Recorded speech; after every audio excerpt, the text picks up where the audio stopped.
السلام عليكم ورحمة الله تعالى وبركاته. مرحبا بكم، وش حوالكم؟ إن شاء الله تكونوا بخير وفي صحة جيدة. اليوم بإذن الله أخواتي راح نوجد معكم البريك العنابي، وهذا تلبية لطلب العديد من الأخوات معنا في القناة اللي طلبوا مني هذه الوصفة.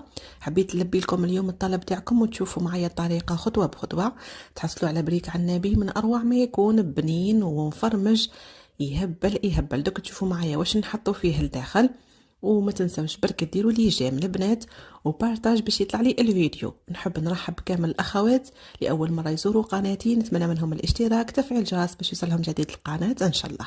بسم الله، نبدا مباشره في الوصفه. حطيتكم هنايا كامل المقادير اللي نحتاجوها في وصفتنا لنهار اليوم. اول حاجه عندي 4 حبات بطاطا، قشرتهم غسلتهم مليح ومن بعد قصيتهم مربعات.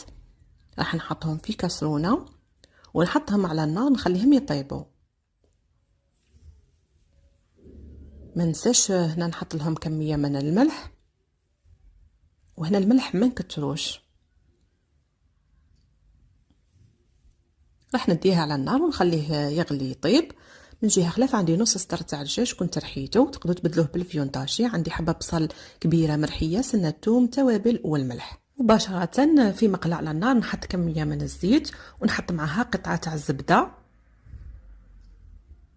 نخليها حتى تذوب. نحط البصل، نقلي شويه هذاك البصل وحده الساعه حتى يبدا يدبل، ومن بعد عاده نزيد معاه الدجاج.